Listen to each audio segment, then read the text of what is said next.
देखिए अपन ने सेलों का विद्युत वाहक बलों का संयोजन पढ़ लिया था, कॉम्बिनेशन पढ़ लिया था ना अपन ने पूरा। आज उनके न्यूमेरिकल करवा देते हैं अपन, 2 न्यूमेरिकल है उनके। बाकी अपन देखो जो भी टॉपिक पढ़ाए जाएंगे उनके प्रत्येक के जैसे ही टॉपिक खत्म होगा उसके बाद न्यूमेरिकल कराते हैं। क्यों भाई, जैसे टॉपिक बीच में चल रहा है, अब जैसे मान लो सेलों का संयोजन विद्युत वाहक बल टर्मिनल बोर्डता चल रही है, अब वो पढ़ाते हैं फिर क्वेश्चन कराते हैं, तो फिर उनके क्वेश्चन की थीम नहीं बन पाती है अपने अंदर। जैसे अपना एक टॉपिक पूरा हुआ फिर अपन क्वेश्चन कराते हैं, उसके जितने भी अपने एनसीईआरटी के एग्जाम्पल दिए होते हैं, एक्स्ट्रा क्वेश्चन होते हैं, वो सारे करवाते हैं। क्योंकि जैसे ही टॉपिक पूरा होता है तो फिर अपन जब न्यूमेरिकल करते हैं ना, तो उससे ये होता है कि न्यूमेरिकल का पूरा वो जो टॉपिक है ना उसका पूरा सार आ जाता है। और जैसे आज 2 क्वेश्चन कराएंगे तो अपन को जो फॉर्मूले अब तक अपन ने पढ़े ना वो फॉर्मूले दोनों यूज आ जाएंगे। अब जैसे प्रतिरोधों का मैंने क्वेश्चन नहीं कराया, क्यों, मुझे पता है प्रतिरोधों का क्वेश्चन कब कराने हैं, जब किरचॉफ का नियम पढ़ाऊंगा तब कराऊंगा। बाकी अभी तक के जितने भी टॉपिक पढ़ाए सबके क्वेश्चन हो चुके हैं शायद। और देखो कोई भी सेंटर हो, कोचिंग हो, स्कूल हो, कॉलेज हो, कोई भी हो, प्रत्येक के सारे न्यूमेरिकल नहीं करवाए जा सकते। आपको भी मेहनत करना पड़ेगा। मैं उनके लंबसम इतने न्यूमेरिकल करवा रहा हूँ। आप है ना देखो सबसे पहले एनसीईआरटी के क्वेश्चन कीजिए, जो भी आपकी बुक से नहीं हो रहे हैं, आप रेफरेंस बुक रखिए, रेफरेंस से नहीं होते तो आप हमसे बोलिए, हम करवाएंगे जो नहीं आएंगे ना। बाकी आपको देखो न्यूमेरिकल 8 या 9 या 12 नंबर से ज़्यादा के नहीं होते। तो आप लोग पहले सबसे फर्स्ट बात है आपको थ्योरी कमांड पे करनी है। क्योंकि कॉपी का अगर पूरा सार याद है ना, न्यूमेरिकल इतने जटिल नहीं आते हैं कि अपन कर नहीं सकते उनको, फॉर्मूले बेस्ड क्वेश्चन आएंगे ज़्यादातर एग्जाम में। तो ना आपको जो भी टॉपिक जैसे ही फिनिश होगा, अब जैसे विद्युत ऊर्जा और विद्युत शक्ति वाला टॉपिक पढ़ाएंगे अपन आज, तो जैसे उसके टॉपिक खत्म हो जाएंगे फिर उसके न्यूमेरिकल करवा देंगे। फिर इसके बाद अपन पढ़ाएंगे मीटर सेतु, फिर वेट स्टोन पढ़ा देंगे, फिर उसका न्यूमेरिकल करा देंगे। वो टॉपिक 1 क्लास का है पूरा कंप्लीट। इसके बाद आएगा मीटर सेतु 1 क्लास का है, वो भी खत्म हो जाए। फिर विभवमापी 3 क्लासों का टॉपिक है, 3 क्लासों क्योंकि एक तो विभवमापी है, उसके 2 अनुप्रयोग है। जैसे लास्ट ईयर कौन सा क्वेश्चन आया था, विभवमापी आया था, इसमें से कौन सा आया था, विभवमापी आया था। तो विभवमापी में से आओ, ईद के चांद हो रहे हो, आ जा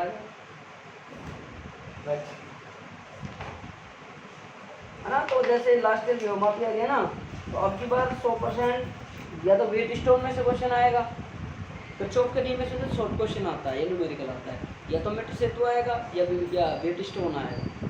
इनमें से क्वेश्चन पूछने के मतलब लगभग 90% चांस बन जाएंगे। बाकी क्या पता बोल रहे वही क्वेश्चन आ सकता है ना। तो देखो ऐसी कोई बड़ी बात नहीं है। तो आपके न्यूमेरिकल लिखो भाई, आज क्या क्वेश्चन लिखो।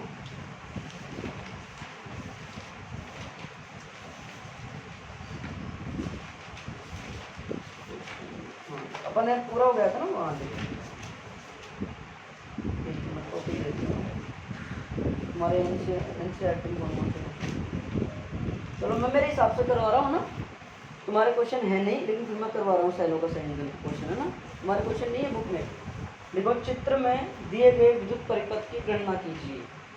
चित्र में दिए गए विद्युत परिपथ में गणना कीजिए। पहला क्वेश्चन लिखो,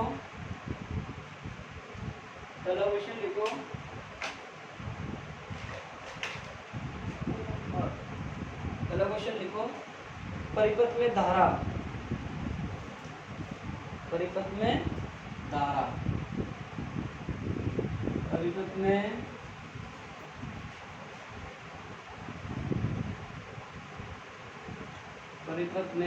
धारा। दूसरा लिखो VA माइनस VB का मान,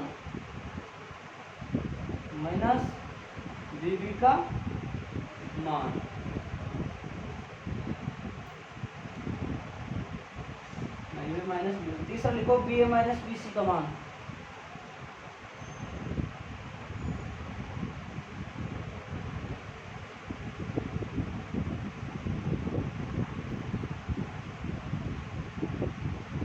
तो डायग्राम आपको दिया हुआ होगा एग्जाम में।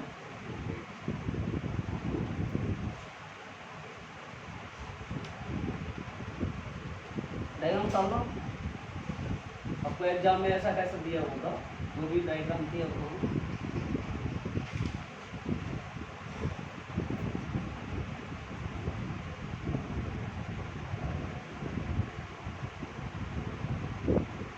ये दिया होगा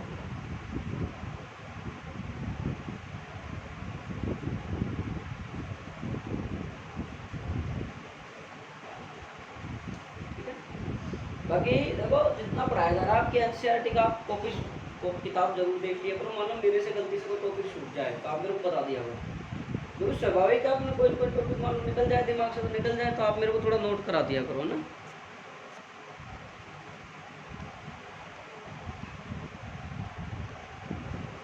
देखो भाई चले आगे। हाँ जी देखिए साहब, सबसे पहले तो आप ये देखो भाई ऐसे लिखोगे गिवन डाटा, मतलब आपको दिया है, क्या क्या दिया है आपको। अब आप यहाँ से लिखिए कि आपको क्या दिया हुआ है, क्या जरूर। अरे तुम यहाँ कमरे पे यहाँ के लेट आते हुए हैं, यहाँ के यहाँ भी लेटा हो रहे तुम। किसको बुखार हो गया तो क्या हो गया? इनके थोड़ी हुआ था बुखार, तेरे ही तो हुआ था। इनके तुम्हारे को गया था क्या?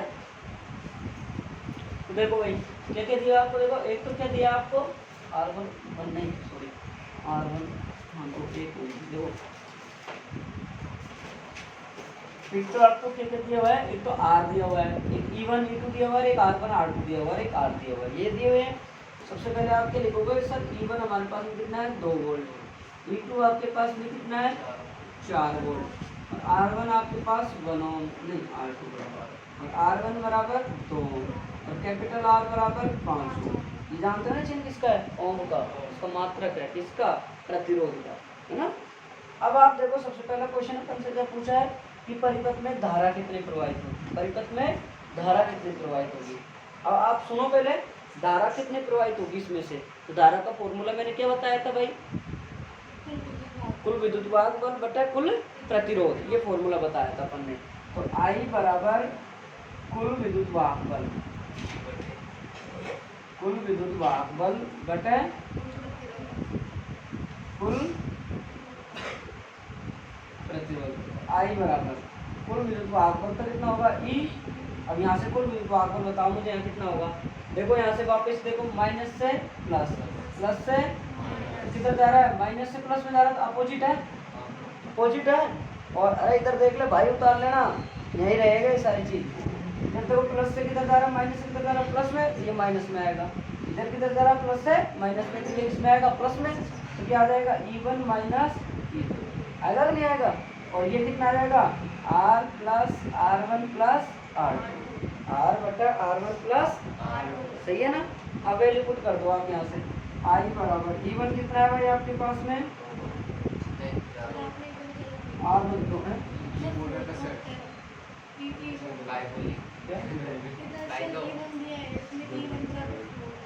E1, अच्छा अच्छा E1 बराबर कितना दिया है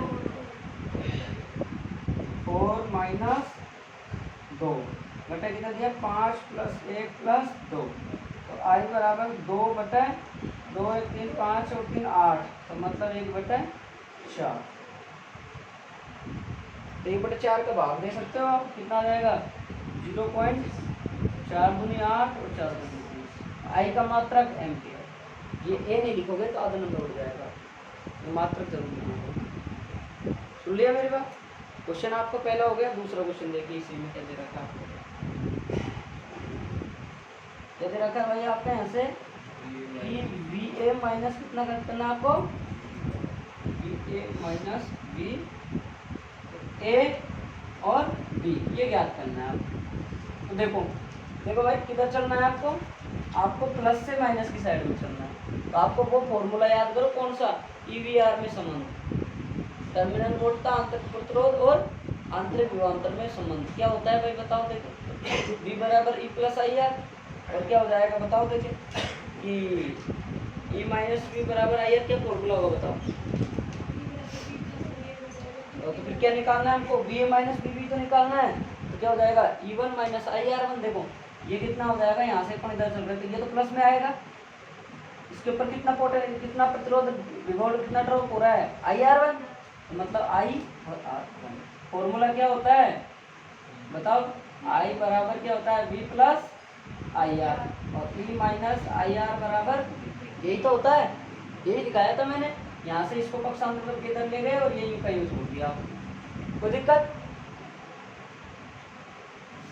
तो कितना आ जाएगा, यहाँ से निकाला हमने E1 माइनस IR1, तो बी ए माइनस बी बी बराबर E1 कितना है 4, I कितना है 0.25, R1 कितना है 2, 4 माइनस 25 गुना 50, तो कितना आ रहा है, इसमें आ रहा है कितना आ जाएगा भाई बताओ, 4 में से -5 घटेंगे तो कितना आ रहा है अपने पास, 4 माइनस 0.25 गुना 2, 5 में 10 का 0 आंसर में 3 4, सही तो है, सही है क्या, घटाया जो, कैलकुलेशन निकालो कितना आ जाएगा,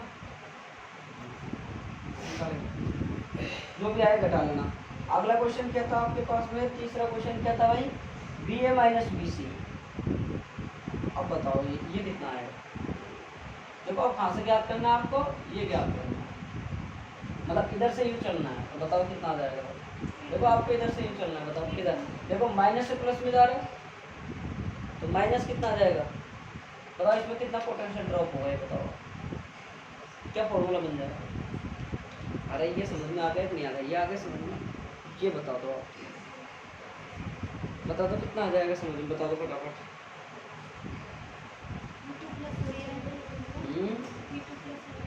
क्यों हो जाएगा, E2 प्लस आई, बताओ देखो सही है, अपन प्लस से, हाँ तो अपने पास में कितना भी हो पता होगा IR2, और ये कितना होगा E2 प्लस IR2, तो यहाँ से BA माइनस BC 2 प्लस 0.25 गुना 1, तो कितना आएगा 2 प्लस 0.25, तो कितना आंसर आ जाएगा बताओ, डायरेक्ट देता हूँ 2.25 और वोल्ट। ये होते हैं क्वेश्चन, ऐसे क्वेश्चन आएंगे आपको सिंपल, कोई ज़्यादा टफ क्वेश्चन नहीं आएंगे, जैसे क्वेश्चन नहीं आएंगे, आपको एक बिंदु दे देगा, यहाँ से यहाँ के बीच पूछ लेगा, यहाँ से यहाँ के बीच पूछ लेगा, आपको जैसे ये दे दिया, फिर आपका धारा पूछ ली, तो आपसे हो सकता है आपसे यहाँ से धारा ने पूछकर आपसे ये पूछ लिया जाए, अलग अलग धारा का मान दे दिया जाएगा, हो सकता है आपको n मान दे दिया जाए, तो अपन ने फॉर्मूले लिखा है NE/R प्लस NR लिखा है, वो पूछ लिया जाए। कल अपन ने लास्ट एक फॉर्मूला लिखा था, क्या लिखा था भाई बताओ, कल का लास्ट फॉर्मूला NE/NR प्लस ये लिखा था, अगर मान लो आपको केस लगा दे पुलिस वाला ने कि R का मान बहुत ज़्यादा है इन दोनों की तुलना में, बहुत ज़्यादा है इन दोनों की तुलना में, तो R क्या हो जाएगा नेगलेक्ट, और अगर आपसे ये पूछ ले कि इसका मान बहुत ज़्यादा है इसकी तुलना में, ये क्या हो जाएगा नेगलेक्ट, तो फॉर्मूला क्या बन जाएगा NE/R, और ये नेगलेक्ट मान होता है NE/NR, कैसे जो नहीं आए थे उनके कम समझ में आएगी, और जो बच्चे नए हैं थोड़ा सा बीच में आए होते हैं ना आप इस टॉपिक में भाई, थोड़ा थोड़ा कम बैठ रहा होगा।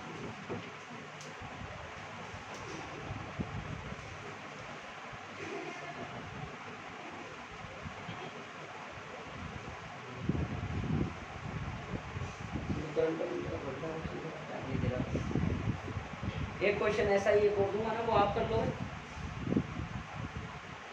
क्या,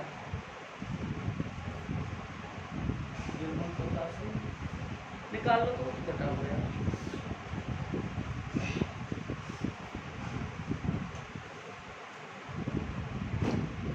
शाम नवीन को फोन करना,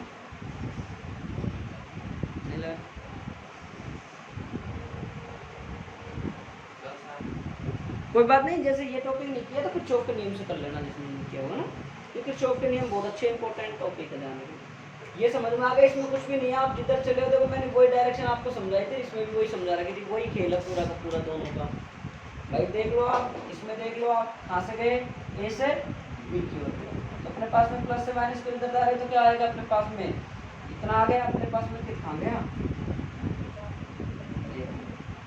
फिर अपन इधर से यूं आए तो अपने पास में कितना आ गया, बाकी मैं इनको बहुत अच्छे समझा चुका हूँ 2-3 बार कि आप प्लस से माइनस में जाते हो तो क्या आता है, माइनस से प्लस में जाते हो तो क्या आता है, आप खुद एक बार देख लीजिए, अगर हम माइनस से प्लस में जा रहे हैं तो हमारे पास में ई का मान कितना आ जाएगा भाई बताओ, अरे आप खुद देख लो, यहाँ से अगर हम कुल विद्युत भागफल निकाले ई बराबर, देखो ये अपोजिट में माइनस का आ जाएगा और वो किसका आ जाएगा प्लस का ई बना आ जाएगा ना, तो यहाँ से हम कितना निकाला हमने, यहाँ पे देख लो E1 प्लस का है, E1 प्लस का, वहाँ E2 देख लो आप, माइनस का वो भी माइनस का, माइनस माइनस क्या हो जाएंगे, दोनों प्लस हो जाएंगे।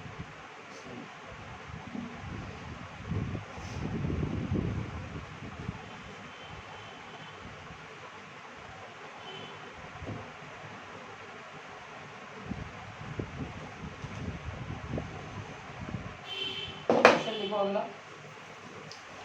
दो सेल ए तथा बी, दो सेल ए तथा बी जिनमें प्रत्येक का विद्युत वाहक बल, दो सेल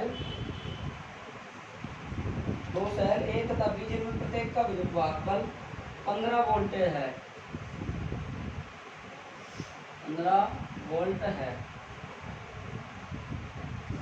श्रेणी क्रम में 1 ओम के प्रतिरोध के साथ संबंध है, श्रेणी क्रम में 1 ओम के साथ संबंध है। मिल गया? यदि सेलों के आंतरिक प्रतिरोध क्रमशः, यदि सेलों के आंतरिक प्रतिरोध क्रमशः, सेलों के आंतरिक प्रतिरोध क्रमशः 1.5 तथा 1.5 तथा 0.5 ओम हो तो परिपथ में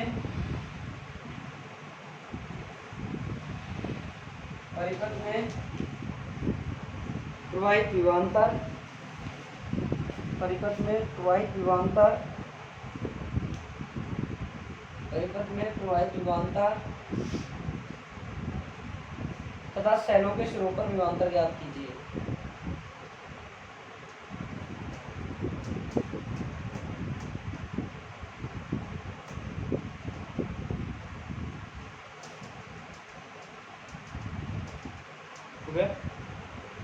ज्ञात करना है हमको, विभवांतर ज्ञात करना है किस पर?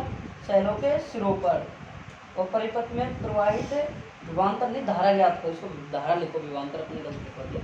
परिपथ में प्रवाहित धारा लिखो, परिपथ में प्रवाहित धारा तथा सेलों के सिरों पर विभवांतर ज्ञात कीजिए, ये लिखना, ठीक है।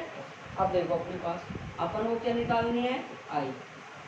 आई का मतलब क्या फॉर्मूला बताया अभी थोड़ी देर पहले, कुल विद्युत वाहक बल बटे कुल प्रतिरोध, यही बताया अभी।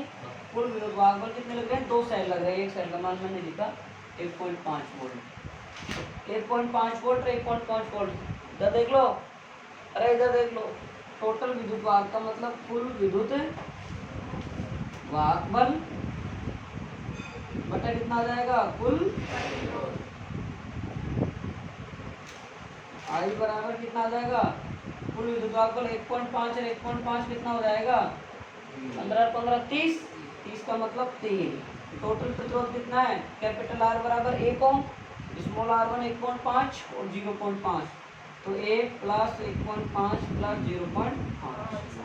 तो आप निकालो आई बराबर 3 बटा कितना हो जाएगा ये बताओ नीचे?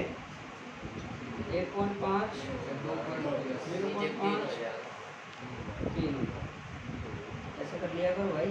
1.5 और 2.5 और हाँ, अरे बहुत टेंशन है, 1 एम्पियर आएगा, ठीक है। अब इसके बाद में अब बताना कितने आएंगे जब जानूंगा। दूसरा क्वेश्चन धारा था आगे, दूसरा क्वेश्चन क्या करेगा? सेल के सिरों पर कितने सिरे हमारे यहाँ पे? एक सिरा ए और एक सिरा बी। अब देखो प्रत्येक सिरे पर विभवांतर देखना है हमको सेल पर, तो हमारे पास हम निकालेंगे वी ए बराबर, तो वी ए बराबर कितना आ जाएगा भाई बताओ? इसके पर जो 5 जा रहे हैं प्लस से माइनस की ओर जा रही है, तो क्या आ जाएगा? प्लस का ही आ जाएगा, और माइनस का यहाँ पे क्या ड्रॉप हो जाएगा? प्रतिरोध पे विभव पतन ड्रॉप हो जाएगा, तो कितना हो जाएगा? E1 minus I R. अरे भाई आपने देखो क्या लिखा, यहाँ से आप यू ला रहे हो साइड में, तो क्या आएगा? ई प्लस में आएगा, और आपके पास में यहाँ जो प्रतिरोध का जो विभव पतन उत्पन्न होगा वो कितना होगा? माइनस का आई। इसके बाद में आप वी बी में देखो, देखो वी बी में भी समान चिन्ह है, प्लस से माइनस की ओर, क्या आ जाएगा? E2 माइनस, और अगर यहाँ पहले अगर ये माइनस का होता है, ये प्लस का होता तो क्या आ जाता? माइनस का E2 और फिर ये माइनस का, तो ये प्लस का हो जाता, ठीक है।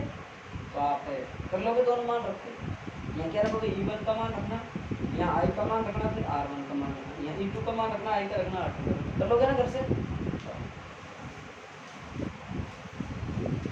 कर लोगे?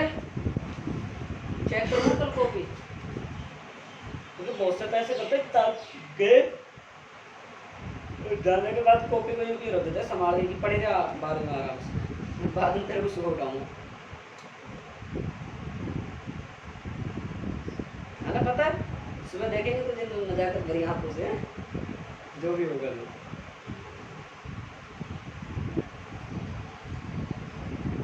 रात फीस नहीं लाया वक्त पिटेगा।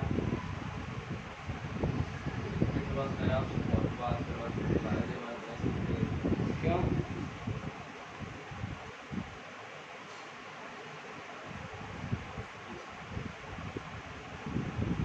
इतना खौफ है क्या तेरे को?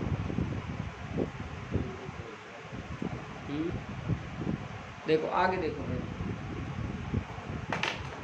चले चले, समझ में आया नहीं आया ये बता, कोई दिक्कत? देखो वापस देखो, अगर ये समझ में नहीं आया तो अपन क्या कर रहे हैं, इधर से हुआ है ना, और अपन देखो इसमें एक फॉर्मेट होता है, अभी अभी समझ में आएगा आपको, अपन जब किरचॉफ नियम पढ़ेंगे जब समझ में आएगा, चिन्ह परिपाटी पढ़ेंगे अपन, इसलिए मैं क्वेश्चन नहीं करवा रहा था, क्योंकि जैसे आपको पूरा चिन्ह परिपाटी समझ में नहीं आती तो आपको क्वेश्चन समझ में नहीं आएंगे। तो हम जैसे ही धारा की दिशा की तरफ चलते हैं और धारा हमारे उधर होती है तो हम क्या करते हैं, हमारा जो विभव होता है ना वो ऋणात्मक आता है, और जैसे हम उसकी विपरीत दिशा में चलते हैं तो हमारा विभव क्या आता है, धनात्मक आता है। इसी कारण ये चीज़ें ली जा रहा है। अभी आप किरचॉफ नियम में पढ़ा था सारी चीज़, लेकिन क्या था भाई, मैंने 2 क्वेश्चन आए तो मेरे को लगा करवा देता हूँ क्वेश्चन आपको, बाकी आपको किरचॉफ नियम पढ़ने के बाद में आपको प्रत्येक क्वेश्चन के प्रति आपकी समझ उत्पन्न हो जाएगी, क्योंकि उसके पूरे नियम पूरे कानून जो भी हैं जो सारे याद हो जाएंगे, वहाँ सारी चीज़ें पढ़ाई जाएगी आपको कि आने वाली धारा कैसे ली जाएगी, जाने वाली धारा कैसे ली जाएगी। अगर हम अगर यहाँ पे प्रतिरोध लगा है, एक सेल लगा, हम धारा की दिशा में जाएँ तो धारा की विपरीत दिशा में जाए तो क्या होगा, तो सारी चीज़ें धीरे धीरे हम पढ़ लेंगे, है ना। बाकी टाइम लगता है, देखो हर चीज़ में थोड़ा सा पेशेंस रखिए, धैर्य रखिए, आपको सारी चीज़ें समझ में आएगी। तो आज नया टॉपिक स्टार्ट होगा ना, बिल्कुल आसान टॉपिक है, कोई जटिल टॉपिक नहीं है। देखो भाई, विद्युत ऊर्जा, क्या टॉपिक स्टार्ट होगा अपना, विद्युत ऊर्जा, इलेक्ट्रिक एनर्जी।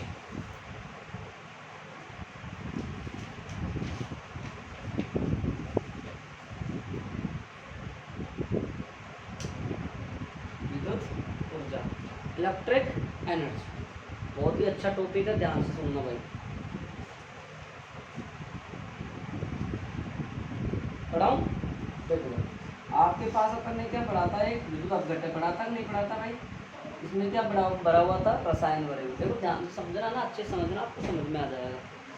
इसमें रसायन भरे हुए थे, ये क्या लगे हुए थे, इलेक्ट्रोड लगे हुए थे, नहीं लगे हुए थे भाई, इलेक्ट्रोड लगे हुए थे। तो यहाँ पे हमारे पास में ये क्या थे भाई, रासायनिक पदार्थ।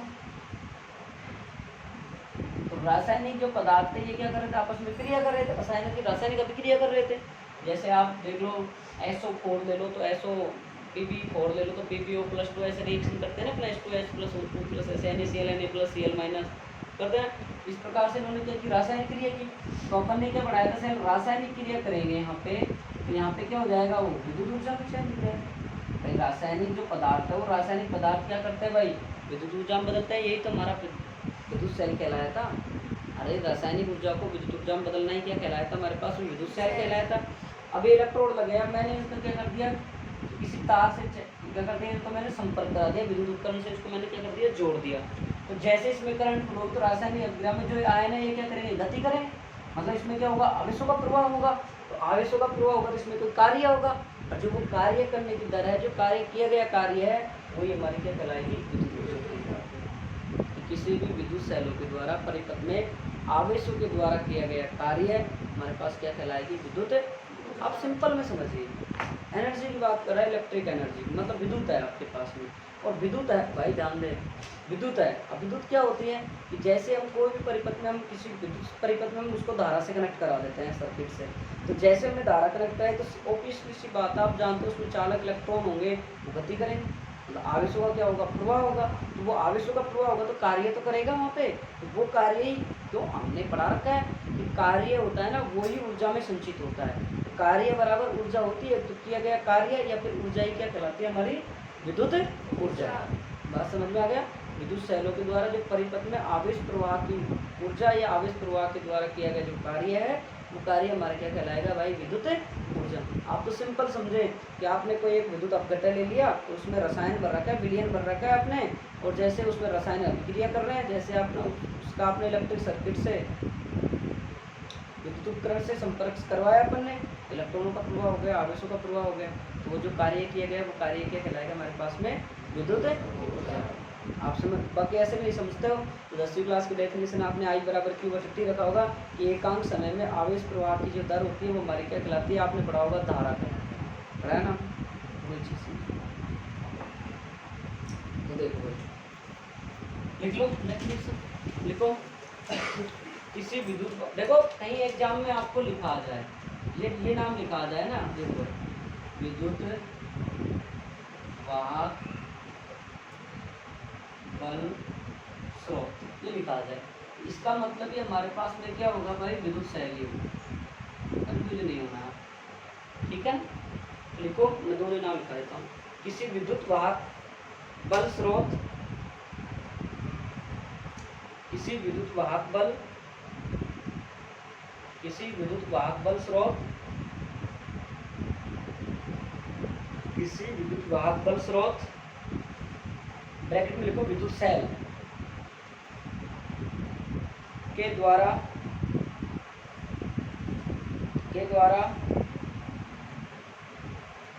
किसी विद्युत परिपथ में, किसी विद्युत परिपथ में, किसी विद्युत परिपथ में आवेश प्रवाहित करने में किया गया कार्य,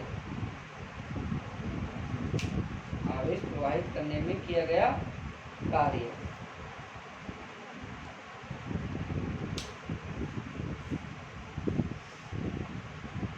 ऊर्जा कहलाता है।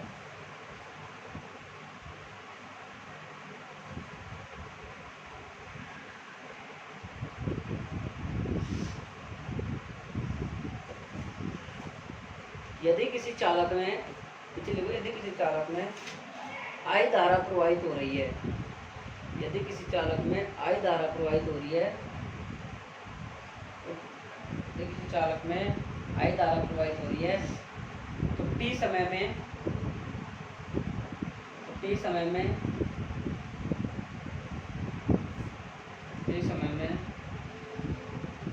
चालक से प्रवाहित आवेश,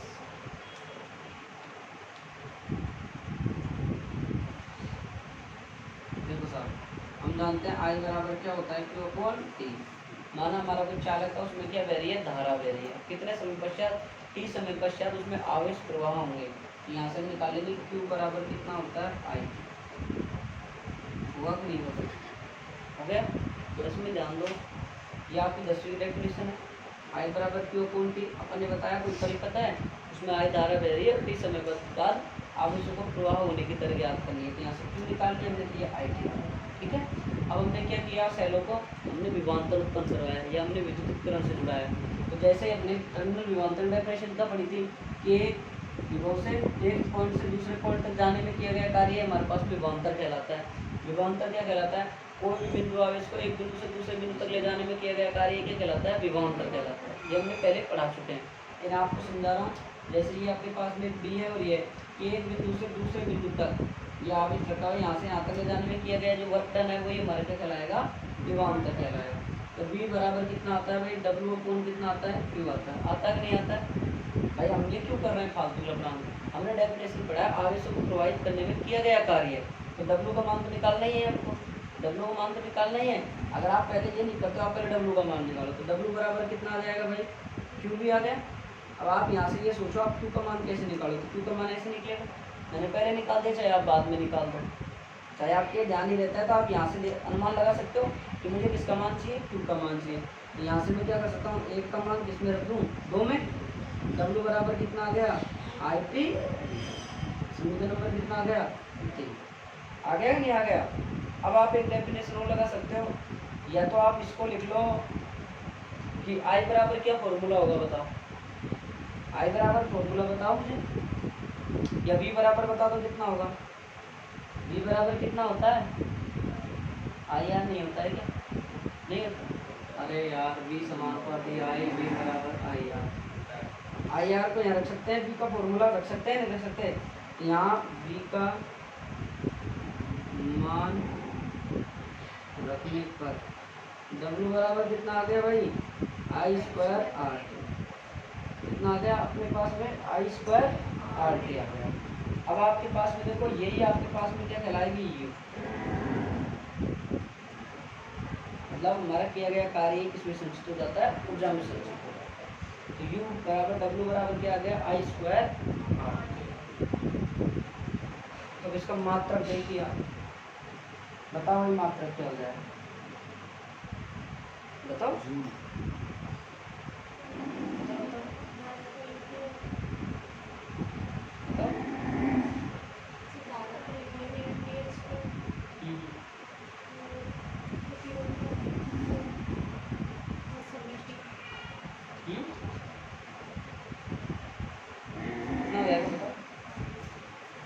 अरे ये तो बोल दो आप जूल इसको, ये क्या बोल सकते हो आप इसको दूसरा मात्रक। अरे सूत्रों से लगा लो, सूत्र से लगाओ। चलो एक सूत्र और निकाल के बता देता हूँ, समीकरण 3 से I बराबर V अपॉन आर कितना देगा, W बराबर V स्क्वायर आर और आ जाएगा नहीं आ जाएगा। देखो आप फॉर्मूले कितने बना सकते हो आप चीज़ों को रख सकते हो।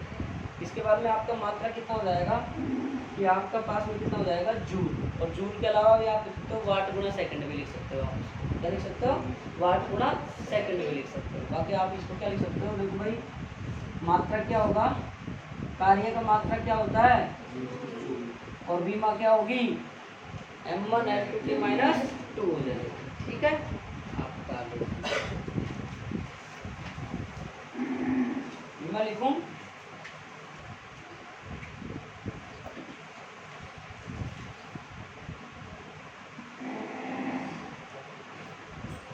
मैं पीछे खूब समझा के आया हूँ, बीमा कार्य समझा दी मैंने एक बार, है ना, बार बार नहीं समझा।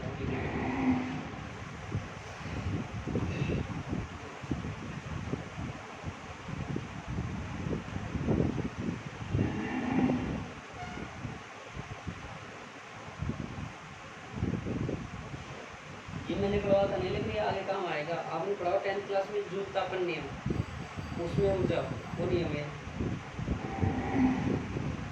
10th का याद नहीं है क्या, 90 बना ली।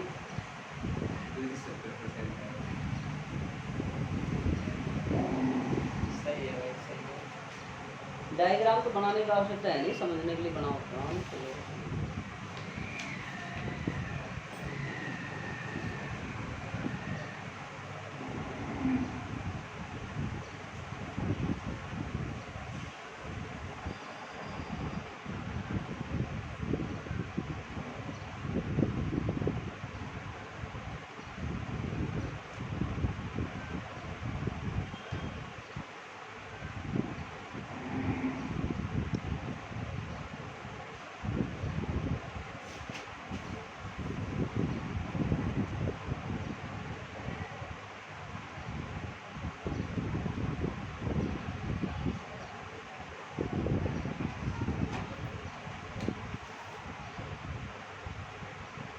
जो 2 टॉपिक पढ़ाएंगे उनसे शॉर्ट क्वेश्चन आता है, बड़ा क्वेश्चन नहीं आता, शॉर्ट क्वेश्चन आया तो 1 नंबर मारेगा। मात्रा पूछ ले, सूत्र पूछ ले, डेफिनेशन पूछ ले।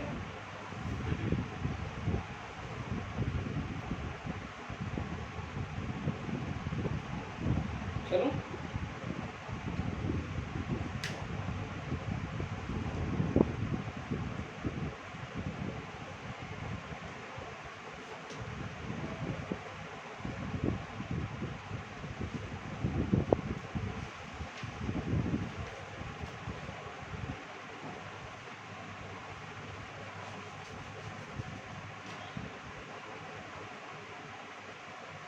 वापिस समझाने के बारे, वापिस बता देने के बाद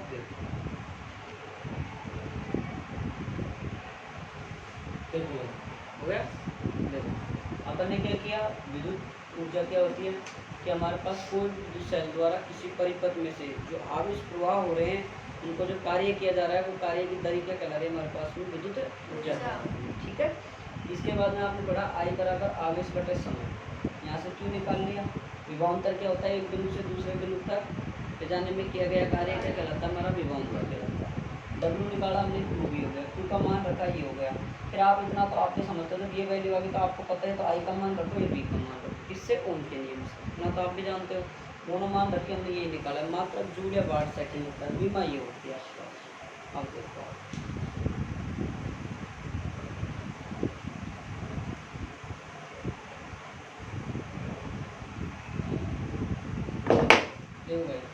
आपके पास मान लो ये कोई चालक तार है। ये चालक तार में से, ध्यान से सुनो, ध्यान से, ये चालक तार में से आई धारा बह रही है। चालक तार में से क्या बह रही है? आई धारा बह रही है। इसका प्रतिरोध कितना है? R। और कोई समय t समय पर धारा बह रही है। मान लो आपका कोई चालक तार है, इसमें t समय पर आई धारा बह रही है, तथा R क्या है इसका? प्रतिरोध। लगातार इसमें धारा बह रही है। आप देखते हो पंखा लगातार अगर 12 घंटे चला, पंखा गर्म हो जाता है धीरे धीरे। गर्म लट्टू भी गर्म हो जाता है बल्ब भी। तो जैसे ये तार क्या हो जाता है? गर्म होने लग जाता है। तो गर्म होने लग जाएगा, इससे क्या निकलने लग जाएगी? ऊष्मा निकलने लग जाएगी। यही क्या कहलाते हैं? हमारी ऊष्मीय ऊर्जा को। समझ में आ गया? वापिस समझो, ये हमारे पास में कोई वायर है, इस वायर में टी समय में कोई करंट आई प्रवाह हो रही है, इसका प्रतिरोध R है। तो जैसे ही तार गर्म होने लग जाता है, कुछ समय बाद में जैसे जैसे गर्म होगा, इसमें क्या हो जाएगी? ऊष्मा उत्पन्न होगी। ये क्या कहलाते हैं? हमारी ऊष्मीय ऊर्जा कहलाती है। ऊष्मीय ऊर्जा का फॉर्मूला होगा H बराबर I²R/T। मतलब हमारी जो ऊष्मीय ऊर्जा वो I² के समानुपाती होगी, हमारी जो ऊष्मा है वो R के समानुपाती होगी, हमारी ऊष्मा है वो T के समानुपाती। ठीक है। ऊष्मीय ऊर्जा की जो मात्रक है, वो मात्रक कितने होंगे भाई? बताओ भाई। वही जूल। भाई हमारे पास में ऊष्मीय ऊर्जा की मात्रा कितना होगा? वही जूल हो जाएगा। और अन्य मात्रा कितने हो जाएंगे? हमने तो पढ़ ही लिया। अन्य मात्रा हो जाएगा इलेक्ट्रॉन वोल्ट। कितना हो जाएगा भाई? Electron volt. इलेक्ट्रॉन वोल्ट बराबर 1 इलेक्ट्रॉन वोल्ट बराबर कितना होता है? 1 इलेक्ट्रॉन वोल्ट बराबर बताओ। 1 इलेक्ट्रॉन वोल्ट बराबर 1.6×10⁻⁻। कूलाम होता है, क्या होता है बताओ? आराम करो, ऊर्जा पढ़ रहे हो, जूल लगेगा यार। पढ़ क्या रहे हो? तो ये तो देखो, कूलाम आवेश थोड़ी है। ये ऐसी चीज़ें पूछी जाती है कई बार कि कितने जो कूलाम में कितने आवेश होते हैं, कितनी ऊष्मा में कितने आवेश होते हैं, ये सारी चीज़ें पूछी जाती है, छोटी छोटी चीज़ें। और इसके अलावा ये मात्रक हो गया, देखो 1 कैलोरी बराबर, 1 कैलोरी बराबर होता है 4.86 जूल। ठीक है। 1 किलो कैलोरी। अभी आप बताओगे 11th क्लास में आपने ऊष्मागतिकी वाला लेसन पढ़ा होगा, बताओ 1 किलो कैलोरी बताओ कितना हो जाएगा?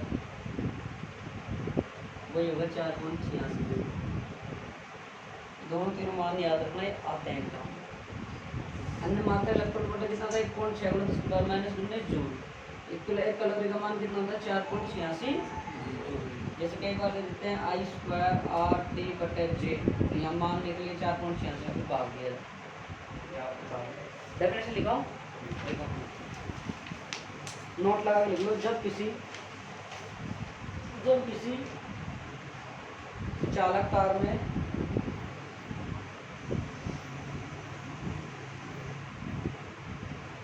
आई धारा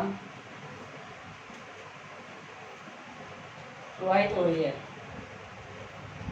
जिसका प्रतिरोध R है, कैपिटल R। आई धारा प्रवाहित हो रही है जिसका प्रतिरोध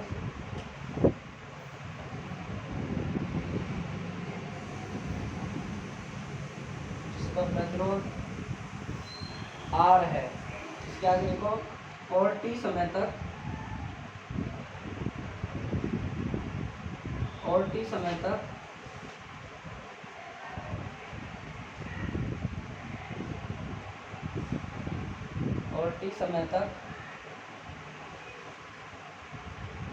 प्रवाहित धारा प्रवाहित होती है, तो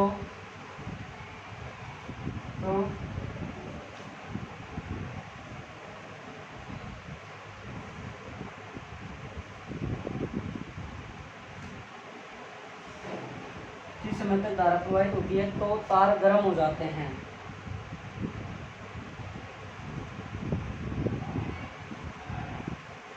और फिर ऊष्मा उत्पन्न हो जाती है। और फिर ऊष्मा उत्पन्न हो जाती है।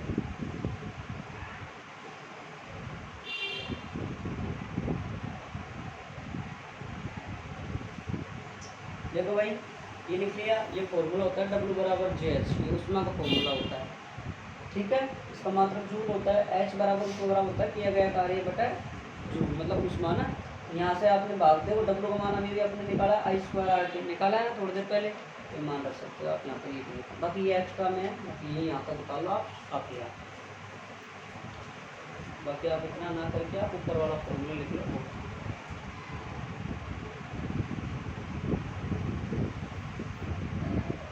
H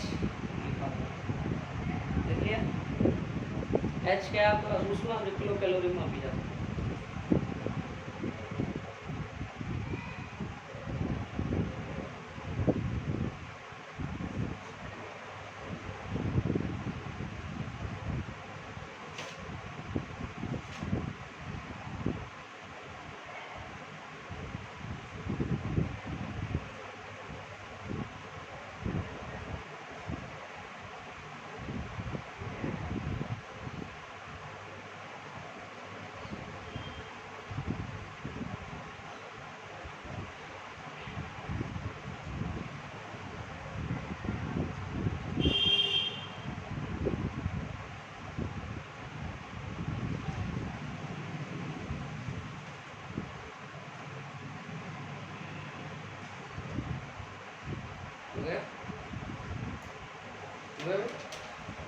एक नोट और लगा समझा। H यहाँ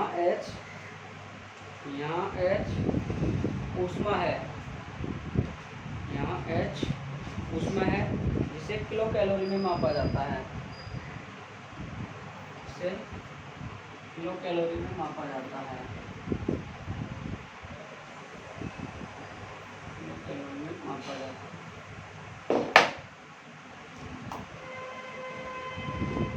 एक नोट लगाओ, उसको इम्पोर्टेंट डालो, ये एग्जाम में बहुत बार पूछा जाता है, एग्जाम में काफ़ी बार पूछा गया है। अरे 7 बजेगा, अभी 5 मिनट है यार, इससे ज़्यादा चिंता मत कर। नींद आ रही है? हाँ तो 5 मिनट की बात है, 7:05 से पहले पहले छोड़ दूँगा मैं। आधा घंटा में तो आप पहुँच जाओगे, 7:30 बजे पहुँचना है, 7:30 बजे पहुँचना है, तो आधा घंटे में तो आप BNU से पहुँच जाओगे यार, इतना बड़ी लंबी दूरी नहीं है। आप डायरेक्ट यहाँ से सीधे इस रोड से निकल के डायरेक्ट निकलेगा तो गोयल हॉस्पिटल। देखो कि कोई भी 1 किलोवाट का जो उपकरण होता है, हम हमारे घरों में हमने पढ़ाया कि यूनिट क्या होती है। हम देखते हैं कि आप 6 यूनिट आ गई, 5 यूनिट आ गई, 10 यूनिट आ गई, पढ़ते हैं ये क्या होती है। कि कोई भी 1 किलोवाट घंटे, कोई भी 1 किलोवाट का जो उपकरण है उसको हम 1 घंटे तक उपयोग करते हैं। विकास सुनने में सपोर्ट बढ़ेगा। 1 किलोवाट का जो उपकरण है उसको हम 1 घंटे तक यूज करते हैं। उसको यूज करने पर जो उसकी ऊर्जा की जो खपत होती है, जो शक्ति जो क्षय होती है, वही हमारे पास में क्या कहलाती है, यूनिट है। 1 किलोवाट का उपकरण है, जैसे 100 वाट, 1000 वाट, 1 किलोवाट। 1 किलोवाट का जो विद्युत उपकरण है उसका हम क्या करते हैं, 1 घंटे तक उपयोग करते हैं। करने पर जो हमारे पास ऊर्जा की जो खर्च होती है, जो खपत होती है, वही हमारे पास क्या कहलाती है, यूनिट कहलाती है। इसको बोला जाता है शॉर्ट में BTU भी बोला जाता है, board of trade off unit भी बोला जाता है, इसको इकाई भी बोला जाता है, और इसको विद्युत ऊर्जा यूनिट भी बोला जाता है। तो कैसे भी क्वेश्चन पूछ सकता है ना। देखो लिखो, 1 किलोवाट के उपकरण को 1 घंटे तक उपयोग कर लेने पर 1 किलोवाट के उपकरण को 1 किलोवाट के उपकरण को 1 किलोवाट के उपकरण को 1 घंटे तक उपयोग में लेने पर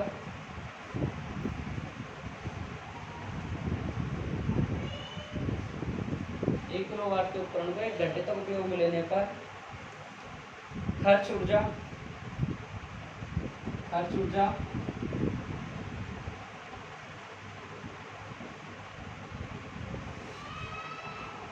खर्च ऊर्जा 1 किलोवाट घंटा कहलाती है। 1 किलोवाट घंटा कहलाती है।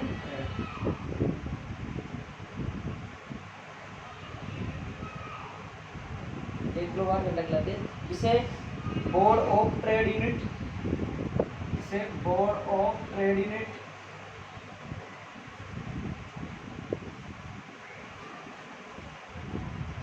ब्रैकेट में देखो BTU पर लिख रखा है।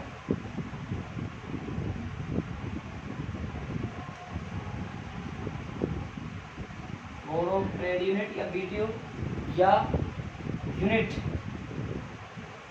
या इकाई भी कहा जाता है।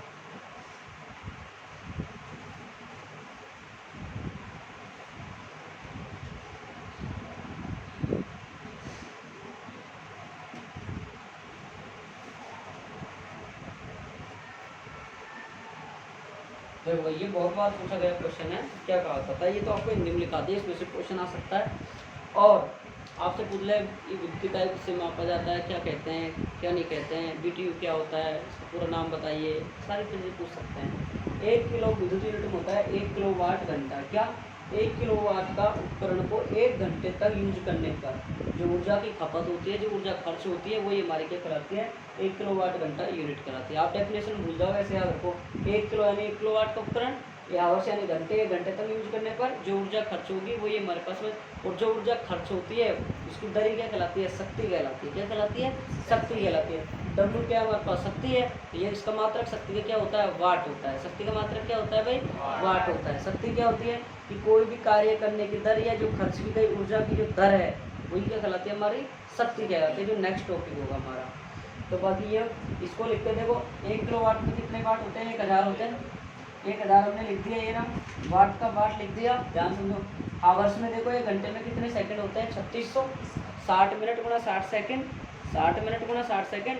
इसको समझ में नहीं आया यहाँ ब्रैकेट में लिख लो ना, 60 गुणा 60 है ना 3600। अब हमारे पास देखो मैंने लिख दिया 36, 3 0 गुणा 2 0, इसको मैं लिख सकता हूँ 10 की पावर 5 लिख सकता हूँ। ऐसे कैसे, मात्रा क्या बच गया वाट, और इसका क्या आ गया सेकंड। अब देखो मैंने 10 का भाग दिया, 10 से गुणा किया, क्या किया मैंने इसको। देखो एग्जाम में यहाँ भी पूछा जा सकता है, ज़्यादातर इंपॉर्टेंट तो ये होता है, ये पूछा जाता है एग्जाम में 3 कॉन्सेप्ट, कंपटीशन एग्जाम में भी और आपकी बोर्ड एग्जाम में भी। आपसे ये भी पूछा जा सकता है, ये भी पूछा जा सकता है।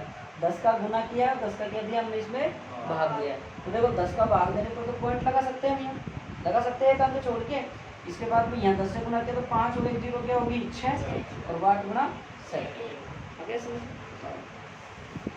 बस आज इतना काफ़ी है, कल पढ़ाएंगे। और एक तो तुम लेट आते हो, 6:10 तक आते हो, ये गलत है। देखो 6 तक फिक्स पहुंचा करो आप, फिक्स 6 बजे आप पहुंचाओ, लास्ट 6:05 तक आप पहुंच जाया करो, ठीक है ना। ठीक है भाई।